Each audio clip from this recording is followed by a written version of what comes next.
Washington's first inaugural address,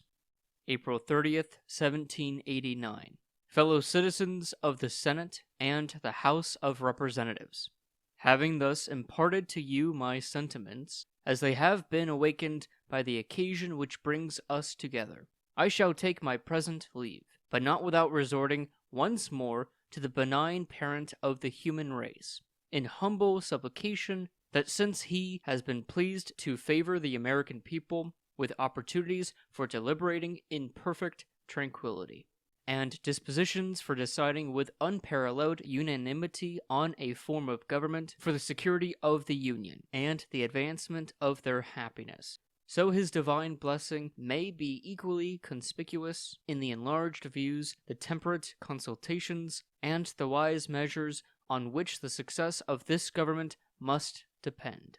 Among the vicissitudes incident to life, no event could have filled me with greater anxieties than that of which the notification was transmitted by your order, and received on the 14th day of the present month. On the one hand, I was summoned by my country, whose voice I could never hear but with veneration and love, from a retreat which I had chosen with the fondest predilection, and, in my flattering hopes, with an immutable decision, as the asylum of my declining years. A retreat which was rendered every day more necessary as well as more dear to me by the addition of habit to inclination, and of frequent interruptions in my health to the gradual waste committed on it by time. On the other hand, the magnitude and difficulty of the trust to which the voice of my country called me, being sufficient to awaken in the wisest and most experienced of her citizens a distrustful scrutiny into his qualifications, could not but overwhelm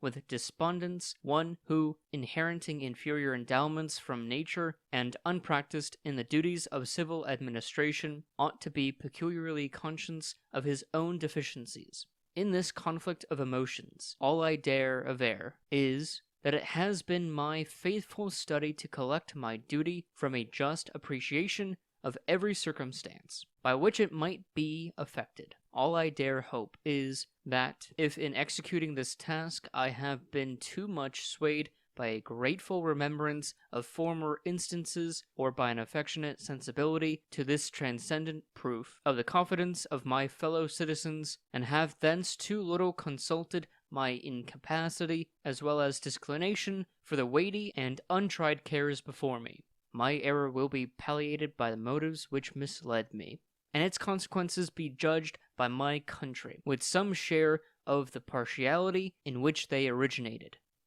Such being the impressions under which I have, in obedience to the public summons, repaired to the present station, it would be peculiarly improper to omit, in this first official act, my fervent supplications to that Almighty Being who rules over the universe, who presides in the councils of nations, and whose providential aids can supply every human defect, that his benediction may consecrate to the liberties and happiness of the people of the United States a government instituted by themselves for these essential purposes, and may enable every instrument employed in his administration to execute with success the functions allotted to his charge. In tendering this homage to the great author of every public and private good, I assure myself that it expresses your sentiments not less than my own, nor those of my fellow citizens at large, less than either. No people can be bound to acknowledge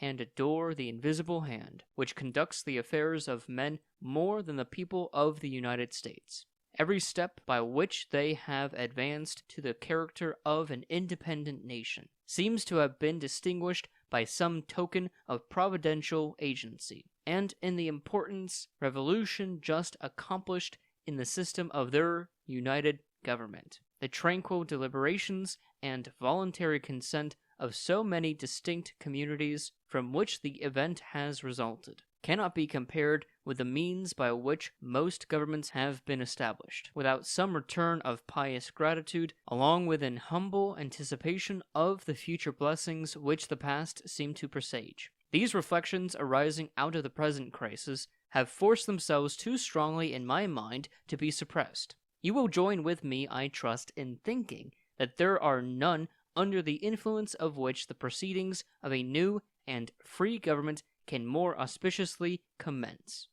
By the article establishing the executive department, it is made the duty of the President to recommend to your consideration such measures as he shall judge necessary and expedient. The circumstances under which I now meet you will acquit me from entering into that subject, farther than to refer to the great constitutional charter under which you are assembled, and which, in defining your powers, designates the objects to which your attention is to be given. It will be more consistent with those circumstances and far more congenial with the feelings which actuate me, to substitute, in place of a recommendation of particular measures, the tribute that is due to the talents, the rectitude, and the patriotism which adorn the characters selected to devise and adopt them. In these honorable qualifications, I behold the surest pledges that as on one side no local prejudices or attachments, no separate views, nor party animosities will misdirect the comprehensive and equal eye which ought to watch over this great assemblage of communities and interests. So, on another, that the foundations of our national policy will be laid in the pure and immutable principles of private morality, and the preeminence of a free government be exemplified by all the attributes which can win the affections of its citizens, and command the respect of the world. I dwell on this prospect with every satisfaction which an ardent love for my country can inspire, since there is no truth more thoroughly established than that there exists in the economy and course of nature an indissoluble union between virtue and happiness, between duty and advantage, between the genuine maxims of an honest and magnanimous policy, and the solid rewards of public prosperity and felicity, since we ought to be no less persuaded that the propitious smiles of heaven can never be expected on a nation that disregards the eternal rules of order and right, which heaven itself